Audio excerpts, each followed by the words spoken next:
Okay, good morning, everyone. Welcome to our webinar, and thank you for joining us. This literally is a pop-up webinar. We talked to our presenters earlier this week, and this is a very timely topic. So we're glad we've got about 40 people on so far. I think we had 60 something registered. So obviously, it's a hot topic to talk about all the employment situations that are happening now during the pandemic. There's been a lot of legislation that has been passed at the federal level, and our presenters are going to talk about that. Couple of housekeeping things. Everyone is on mute. If we're going to open it up for questions later on, so you'll have to unmute yourself. But what I like to suggest is we have this chat feature on Zoom. So the presenters are going to cover a lot of information. So as you have questions as they're going through the presentation, please go ahead and type it into chat. And then at about 30 minutes in, we're going to break for questions. So we'll be able to sort those questions out and get them to the presenters. The other thing I'd like to say is that all this is being recorded, and we will be posting that recording on our resource page. So if there are other people you think should see this, or if you want to review anything, it'll be on our resource page. So I'd like to welcome our two presenters today. Todd Martin is a partner with Stinson in the areas of employee benefits and insurance. And we know Todd because he's been our attorney for the LeadingAge Texas Health Plan. And Kevin Rabinovitz is a native Texan, a board certified labor and employment lawyer, and a partner in Stinson's Dallas office. So we're glad to welcome them to our webinar, and they have a lot of information to share. So I'm going to turn it over to Todd. Thanks, George. We appreciate the opportunity to connect with you and your members here today. Kevin and I are going to kind of tag team the program here, and so I'm going to hand it over to Kevin. Thanks, Todd, and thanks, George. Excited to be here today. Not quite as excited as I was a couple of minutes ago when I looked up my Amazon order list and saw that my hand soap is finally going to be arriving tomorrow. That was a big day in our household, and hopefully it's not a sign of a new normal. Well, we're here to talk about some important laws that are taking effect and important employment considerations during the COVID-19 pandemic. One of the first ones to address is the Families First Coronavirus Response Act, or FFCRA. It imposes additional leave obligations on employers and really just gives new opportunities to employers and employees with respect to necessary leave relating to the COVID-19 virus. The law, the FFCRA, was signed on March 18th, 2020, and it's effective starting this past Wednesday, the 1st, through the rest of the year, though that is the type of thing that could change depending on how long this goes on and what the implications are. With respect to private employers, it applies to private employers with 1 to 499 employees. Now, this is important because it follows an FMLA framework, and this is kind of the first quirk that we see from an employment law standpoint. When you have a law that follows the FMLA structure, you'd expect it to apply to employers with more than 50 employees, but here it's for employers with less than 500. So same general framework, but different way of looking at employee counts and level of applicability. Well, when you're counting employees to get to this 500 employee threshold to see if it doesn't apply, you're basically going to count everybody except for independent contractors. The DOL has given some guidance on this. At the time leave is taken is when you count the employees. It's going to apply to all U.S.-based employees for an employer, and this is full-time employees, part-time employees, employees who are on leave, temps, day laborers, even joint employees if they're jointly employed with some other entity. Basically, you're counting everybody The integrated employer test under the FMLA still does apply, but you're going to be looking at that in terms of employee counts. So construe it pretty broadly if you're trying to count employees as the general guidance there. Now, there are two main employee leave provisions under the FFCRA, and they're the Emergency Family and Medical Leave Expansion Act, the FMLAEA, and the Emergency Paid Sick Leave Act, the EPSLA. And I know this is a lot of word salad here, a lot of acronyms to deal with, but basically the first one is the expansion of the FMLA, and the second one is paid sick leave. I'm ready for the next slide. The FFCRA has reimbursement for paid leave. So private employers qualify for 100% of reimbursement of the amounts paid for FFCRA leave. And these are going to be tax credits done by the Department of the Treasury. We've got a couple of links at the bottom of the page, and those are going to be pretty helpful. These links show the form for the advanced payment of credits.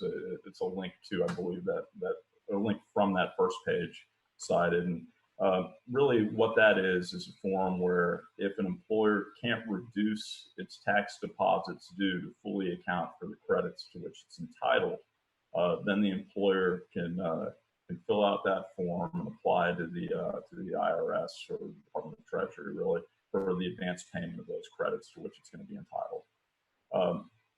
So there's 100% reimbursement of amounts paid for leave as tax credits, but that is going to be subject to caps. It's the EPSLA and the EFMLEA leaves do have different wage caps. It's going to depend on the statute in particularly. Some of those wage caps more generally are going to be 2/3 of the wages up to $200 a day. And there's some enhanced wage caps under the EPSLA, just depending on the reason for why you're taking that. And we'll be getting into that a little bit later.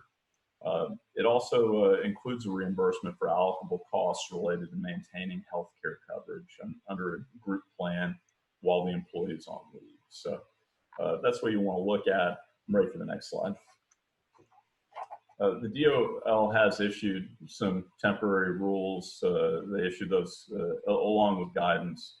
The DOL website is a fantastic resource. It generally is a great resource for all areas of employment law. You can find a ton of fact sheets and a lot of helpful information. So the DOL has issued that guidance. That first link is the Q&A form. They've got pages with guidance for employers. They've got pages with guidance for employees, and that temporary rule cited at the bottom of this slide here, the temporary rule issued effective April 1st. I want to flag that employees are free to choose to take EPSLA leave without exhausting PTO, where they may take PTO, but there's going to be a different standard under once you get past paid sick leave into the family and medical leave expansion. There can be PTO exhaustion under employer policies, and that's one that's just going to depend on what the employer's policy is. The Q&A addresses plenty of issues, including some of these. It's currently at 32 or 33 pages. I could certainly envision that expanding in the near future. So the takeaway from this is the DOL is here to help you. It's got a lot of great information on its website, and I'd encourage you to take a look at it. One bit of guidance here also is these leaves apply to COVID-19 issues due to quarantine, isolation, or caregiver issues. They don't apply just because the employer had to cut hours due to employer business issues related to COVID-19. So if the employer doesn't have available work, that's not going to necessarily implicate the leave unless there's some other reason, and it can't just be a business slowdown due to COVID-19. Todd? Sure. So one of the threshold issues that we know is very much of interest to this group is the coverage for healthcare providers and the exemptions that are available for healthcare providers. And I'm sure you're aware of these. Generally, we want to highlight a couple of practical issues as it relates to how you apply these and as you move forward. So one of the threshold issues was there was an exemption in the law from for healthcare providers, and what was the scope of that going to be? Was it going to be a more narrow scope as outlined in the FMLA in terms of the definition of a healthcare provider, or some more broad definition? And fortunately, the guidance that has come out here very recently is taking a broader view of who is an eligible healthcare provider that can be excluded from requirements under the law. This broader definition is includes any employee of a healthcare facility, including hospitals and clinics. Obviously, important for you folks, nursing homes and care facilities. It also includes contractors with a healthcare facility. And it also includes businesses that are, producing medical services and products. So the definition of a healthcare provider is very broad. Now the question then is, how do you apply that, to your circumstances? And I think the word for the day from the DOL is judicious. So there's an expectation that the employer is going to be, or that the healthcare provider is going to be, judicious in assigning the employees that it's going to treat as exempt from these requirements. And there is an expectation that this analysis be done on an employee by employee basis, not necessarily just saying, okay, you're a healthcare provider, so you have a free pass from considering this. And obviously, as you look at your workforce, you're going to be looking at not only healthcare providers, nurses, and and so on, but other staff who are essential, think of cleaning staff and so on, who are certainly essential and are going to be a part of the needs that you have as it relates to care. So one of the recommendations that we'll have for you is that you give some thought to your workforce, and you provide some documentation in terms of the rationale for the decision that you have as to whether or not this employee should or should not be included in or should not be excluded from eligibility from these leaves. One other thing I want to mention at the outset, when we get into the paid leave, the section, the initial paid leave, that relates to the employee's own health issues as it may relate to COVID. There's a practical issue here to consider as to whether or not you'd want to exclude someone. For example, someone who is actually been diagnosed with COVID is somebody who you're not going to want to have working in your work force with your residents. And so you're going to be wanting those employees to be not working until such time as they're cleared. And so keep in mind that the paid portions of this are reimbursable. And so there is a practical issue there where you probably want to grant those leaves in circumstances where you'd be granting leave anyway. as it relates to those health conditions. And we'll speak a little bit more to that when we get to that that section of the law. So I'll hand it back over to Kevin to talk about the first piece of this. Thanks, Todd. And I think documentation is really important. I want to echo what you just said. The Emergency Family and Medical Leave Expansion Act, the EFMLEA, like we said earlier, this applies to employers with less than 500 employees, but that's in the private sector. It applies to public employers with one or more, so all public employers are going to be covered. There may be some exemptions, and this is where the documentation comes into play. Employers with fewer than 50 employees may be exempted, and the standard there is if complying with the law would threaten the viability of the business as a going concern. Now, the DOL has already said, you need to document it, but don't send us your stuff. So really the standard there for employers is if it's going to threaten viability as a going concern, you need to have something in your file to reflect why that is. And this is something you're probably going to want to work with counsel specifically on. It's going to be a pretty fact-intensive question. You're going to need to document it. You're going to need to maintain that in your file, like any other good record-keeping requirements. Employers may exempt healthcare providers or emergency responders, obviously. And the Act does apply to employees eligible who, if they've been on the job for 30 days. Now, there's an issue there, which is this took effect April 1, and there were plenty of people who were already getting laid off during March. So the CARES Act, which was the Coronavirus Aid, Relief, and Economic Security Act, which was signed into law last Friday. So obviously, these are all very new laws, and that's one that's only a week old and it's fairly dry. That expanded it to include employees terminated after March 1 if they had worked for the employer for at least 30 of the prior 60 days and were subsequently rehired or otherwise reemployed. So that's a way to get people back on the books and to make sure that everybody's covered.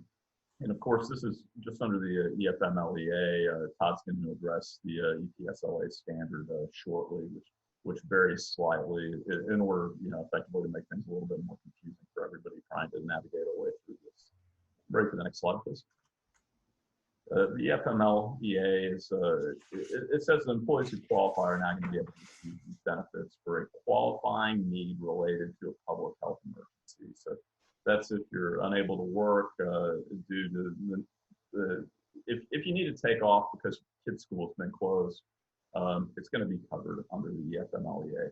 So it's the FMLA framework again, but it's got some major distinctions. So it's got paid leave, and it's got caregiver leave here. The paid, and it's for homeschooling effectively. So that's going to be a little bit broader than the old FMLA definitions, and that's why this was expanded. Ready for the next slide, please. So the initial 10 days of leave under the EFMLEA are going to be unpaid, but there is some distinction here because the EPSLA is sort of a stopgap until you get to EFMLEA leave. The paid sick leave hits first, and then it's the family and medical leave expansion. So employees can choose to substitute accrued paid leave, or they can use the PSLA leave during the first 10 days. It's going to be subject to caps, and the rate of pay is going to differ depending on the reason why the employee needs to take the leave. After that, employers have to provide 10 weeks of paid leave, but this is all going to be reimbursed subject to the caps. So first 2 weeks are generally going to be EPSLA leave, and the next 10 weeks are going to be EFMLEA leave. The rate of pay under the EFMLEA is not less than 2/3 of the regular rate, not to exceed $200 a day and $10 grand in the aggregate. So 10 weeks times 5 days times $200 per day is how you get to the $10,000. If there's telework available, let's say somebody has to be home with their kids from school, but they're available during PE where their spouse is teaching that part of homeschooling. Maybe they've got 2 hours here or there and they can telework. You can take intermittent leave. And if it's covered by the regular FMLA, it does count. If the employee is covered by the regular FMLA, it counts towards the 12 weeks in the 12-month period. There is job restoration. But this has some quirks. It doesn't apply to employers with less than 25 employees, but they've got conditions on that. And these conditions are fundamentally, it's only if the job no longer exists, the employer made reasonable efforts to restore the employee to the same or similar job. The employer made reasonable efforts to contact the employee if the position does become available. And these obligations are going to continue for a year. So it's going to have a pretty tight standard where job restoration does apply. It's not that easy to get out of the job restoration part of this, I think intentionally under the statute and the regs. They've taken a broad approach trying to ensure that employers are going to be protected. Todd? Sure. So let's move on to the second piece of that. So as Kevin said, the EFMLEA has to do with the care for dependents, children under age 18. The Emergency Paid Sick Leave Act, the EPSLA, is shorter and broader in terms of the things that it covers. So it's the same standard here in terms of eligibility. Private employers with fewer than 500 employees. Unlike the EFMLEA, this employees are eligible for this regardless of the length of employment. And again, healthcare, qualifying healthcare providers and emergency workers can be excluded. So here there are 6 categories of eligibility here. So the first 3 have to do with the employee's own condition. So the employee is under quarantine or isolation. A healthcare provider has advised the employee to self-quarantine because of COVID-19, or the employee has symptoms of COVID-19.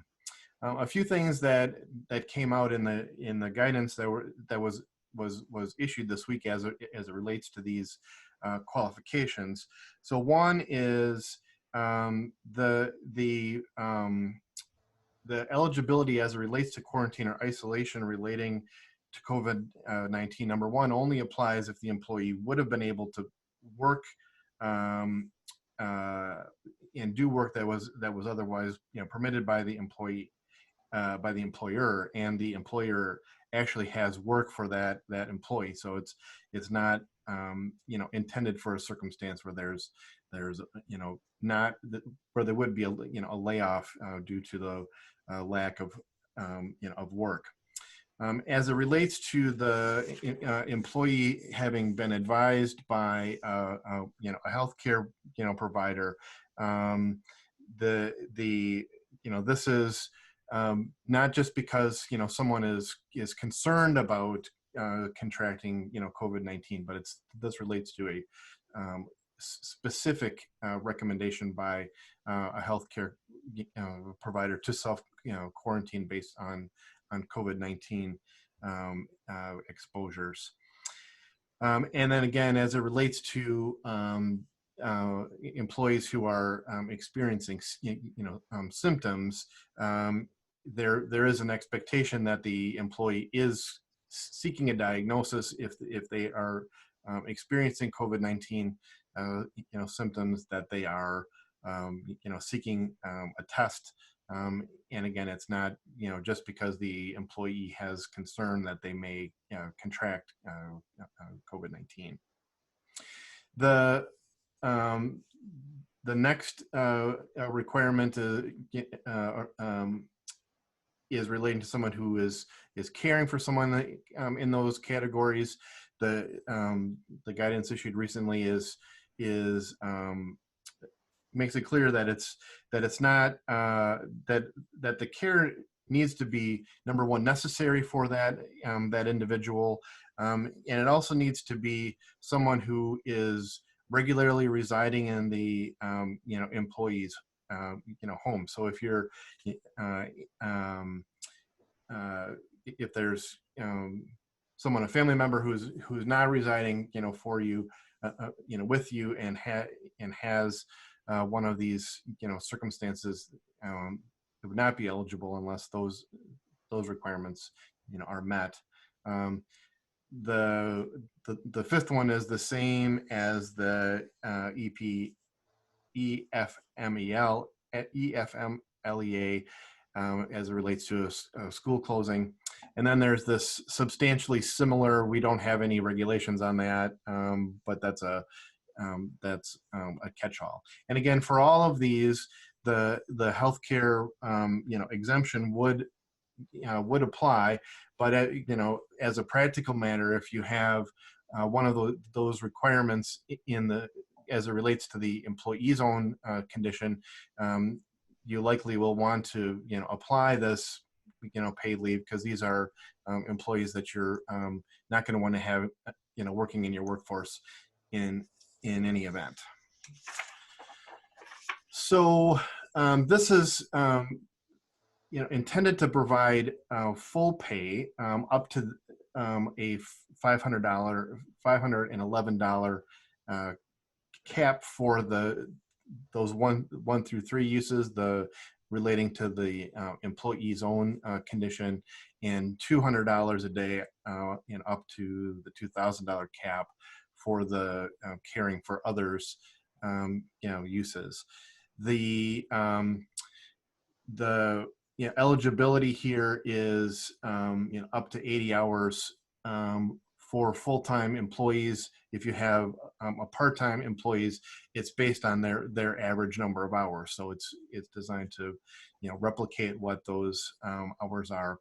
And the rules for what is the employee's regular pay are following the rules under the Fair Labor Standards Act.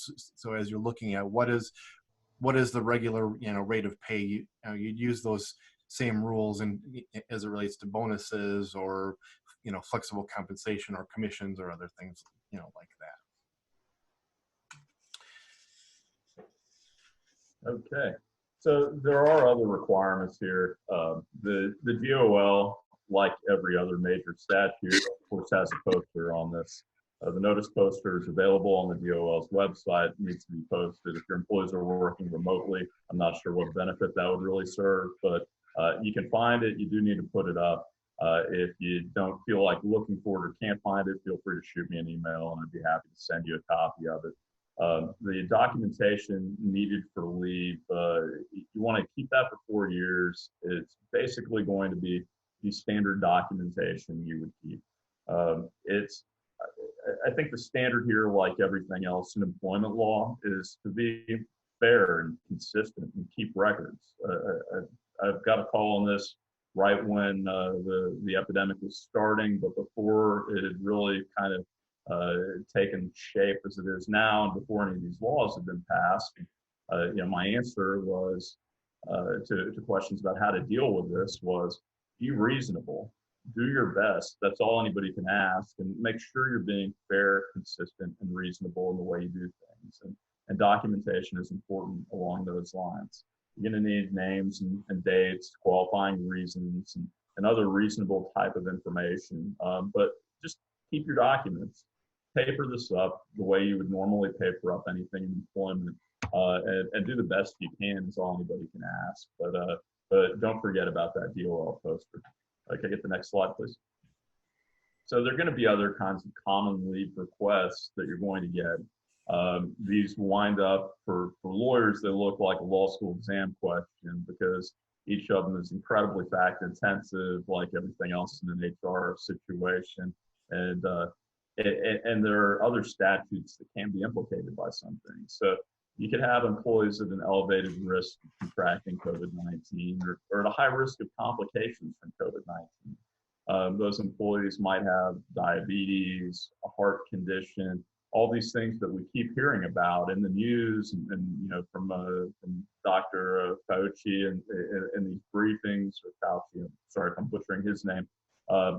But those are going to be potential ADA issues that go beyond these new laws that have been passed. The ADA has obviously been around for a long, long time now, but there could be a need to make accommodations for employees at an elevated risk of complications or an elevated risk of contraction. You want to be sensitive to those types of requests to make sure that you're processing them appropriately.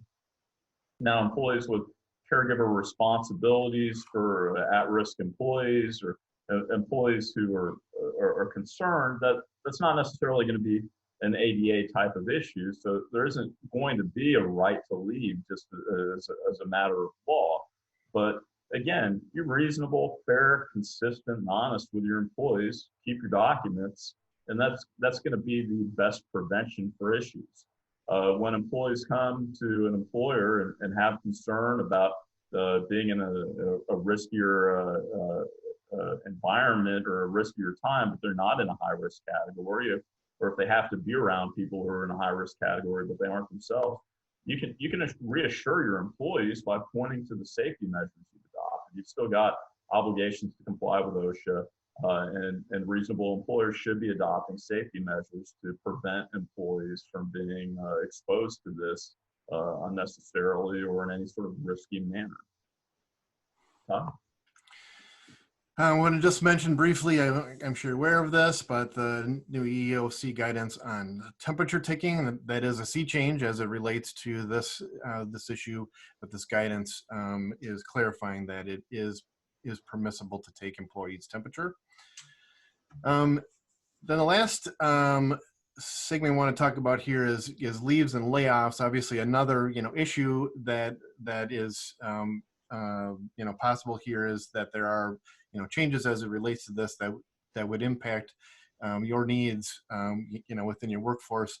I suspect that you are impacted maybe a little differently than others as it relates to this, because obviously care requires employees, and so there may be less of this, but obviously to the extent that you're evaluating your workforce and deciding that there are fewer employees needed because of this, one of the threshold issues to consider is, are you going to provide that reduction essentially as leaves to employees where they're continuing as employees continuing to be eligible for benefits, or are you going to do that as a layoff where the employee's employment is actually terminated?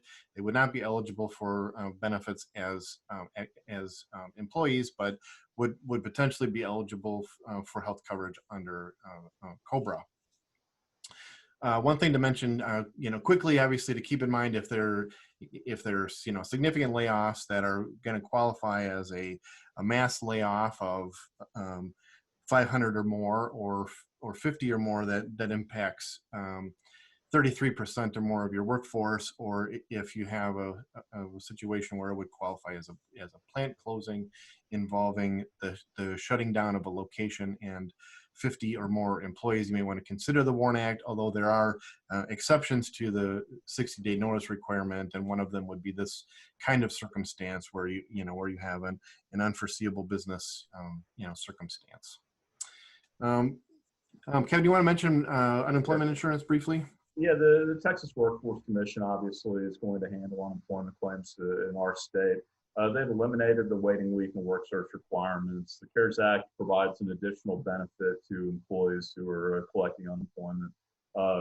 This could also affect experience rates for employers, but that's going to be kind of the bottom of the list of concerns here. But really, I believe it's an extra $600 a week from the feds for unemployment benefits right now in the CARES Act. And that's all I've got.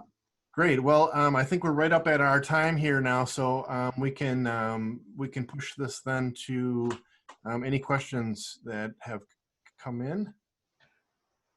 Thank you, Todd, and for a great presentation. We've got a lot of questions actually. I've actually have just a couple that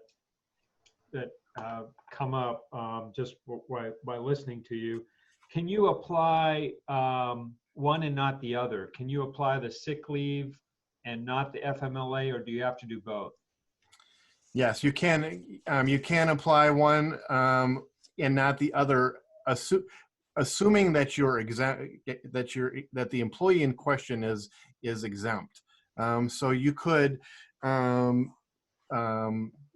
if the employee in question is not exempt, then then there's an obligation to apply, both of them. But if the employee is exempt, you could say, we're going to exempt the employee from the caregiving, pieces of this. If their son or daughter is home from school, we're not going to allow leave in either of those circumstances, but we will allow leave as it relates to the employee's own health condition and contracting COVID or being subject to a quarantine. Okay. Question, does this include PRN staff? They covered under this as well. Yes, and so it's it's the same it's the same analysis about whether they're necessary for for care. So that the exemption applies to the healthcare provider, and then the healthcare provider then needs to decide which of the service providers and employees are covered. Actually, this is a question that's maybe broader than this presentation, but about what many are calling hazard pay for those who are working, particularly in this area. I've actually heard other states using the term appreciation pay, which I think is maybe a little bit better in terms of trying to minimize how indeed hazardous some of this stuff is. But if somebody gives a flat bonus amount, such as $25 a day, do they have to break down that amount into an hourly amount and calculate OT? And questions what are other people doing? So if you can respond in the chat or unmute yourselves and talk about what you're doing with, again, hazard pay or appreciation pay. Well, generally, you're going to want to follow FLSA rules on calculation of rates of pay. So that is something to be aware of. And we're joined right now by our new friends, Joe Exotic and Tigers, obviously. This is our new reality. So look through FLSA guidance, and that would probably be the first step in terms of calculating rates of pay. I haven't dealt with specific hazard pay issues related to this, but we look at it under a bonus structure typically. Anybody else wants to weigh in, please feel free. Does the EPSLA, the sick leave, have the same caveat of 50 employees or less, or does it not apply? It does.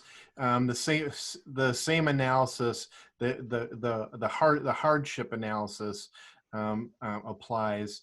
That you'd have to demonstrate the hardship to gain exemption there. If your company is exempted, do you still have to post the poster? The quick answer is the poster requirement's only for companies to whom the act applies, but out of an abundance of caution, since it's literally just a printout from the DOL's website that you're going to be using a thumbtack to post on a board, I'd probably go ahead and put the poster up in any event, but it does only apply to covered companies. Yeah, and raising again the word for the day, judicious. Again, it is on an employee by employee basis, and so again, probably is a good idea. If you're able to offer remote work to employees that are not exempt, how does the EPSLA and the EFMLA benefits apply?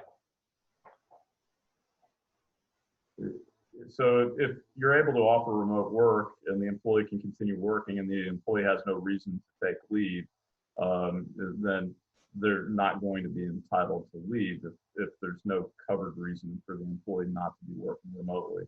So I hope that addresses the question. Okay. I know that a lot of our members have multiple levels of care. They have a nursing facility, they have assisted living, and then they have just independent living. It sounds to me like this act, the exemptions certainly apply to the nursing and assisted living. But in that law, it said retirement centers. And so I'm wondering, does this do you think this could be extended to all levels of care? Or, well, independent living really doesn't have care, but it's still in the same community. Just want to get your thoughts on that. Yeah, so my observation is there's kind of two pieces to the analysis. So the first piece of the analysis is the entity a healthcare provider or not? If the entity is a healthcare provider, then it has exemption, and then it has to go through the judicious analysis of which employees are necessary to provide care or not. If the employer is not a healthcare provider itself, but has a healthcare element to it, example of that would be a manufacturing facility that has an on-site clinic, then the exemption would not necessarily apply to the employer, because the employer is not itself a healthcare provider, but that healthcare function within it would be exempt and would then be subject to the same rules. Okay, so sounds like you're saying that independent living parts of a CCRC are not necessarily exempt. They may or may not be. So if they're part, I think there's an analysis that the organization is going to need to go through about, is this part of our healthcare facility or not, and then the second piece of it is are these workers necessary for either delivering care or supporting the providing of care. Okay. In regard to temperature taking, I know you said that it's now legal to take temperatures. What about for vendors? And we've even seen cases of postal workers not, refusing to go through a screening. So does this sort of apply to them as well? Like they're sort of bound to have to, or is that, I know that may be a separate issue, but. Yeah, so I think the way that I would analyze that is an employer can mandate an employee to take a temperature, take temperature, and that the EEOC guidance that didn't allow that has been relaxed. But whether or not an independent contractor or independent person like a postal worker, for example, would be subject to you taking their temperature. Obviously, you don't have a right to do that, to just take anybody's temperature, but you certainly do have a right to restrict access and mandate requirements of your vendors and and so on. So you can say, hey, we can't have you on site unless you meet these requirements. But then it's up to the vendor to impose those requirements. Okay.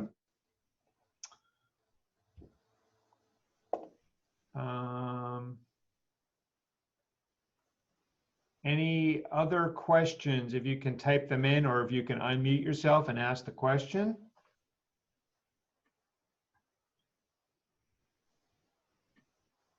Let me just throw this another sort of question that's sort of been brewing in my mind is, if this is going to apply to some employees and not other employees, I'm assuming that there will be some problems down the road, maybe not right now, but some litigation happening about, fairness and all those kinds of issues. So I wanted to get your thoughts on that.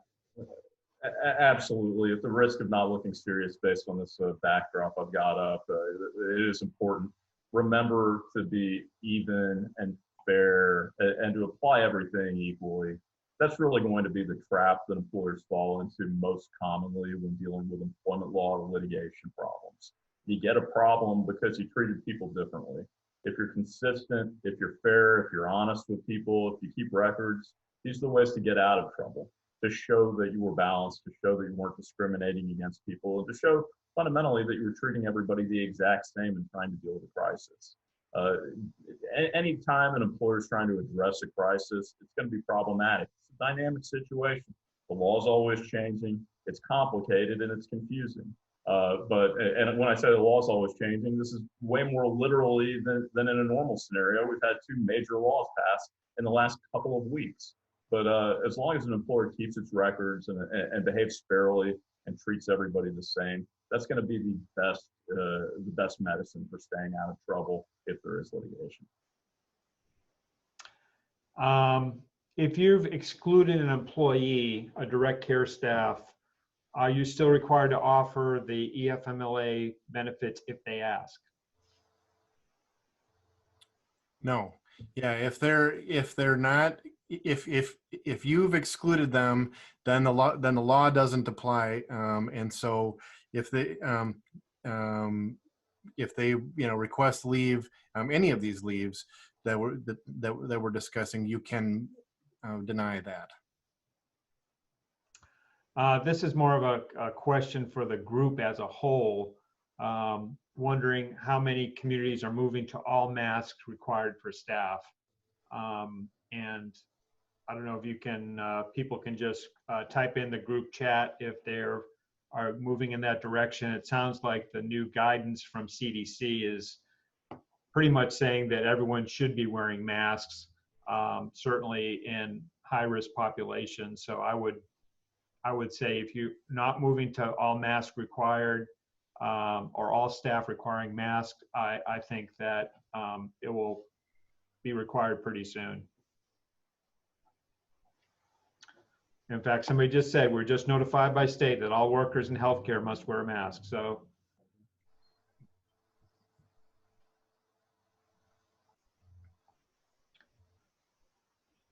okay, any other questions?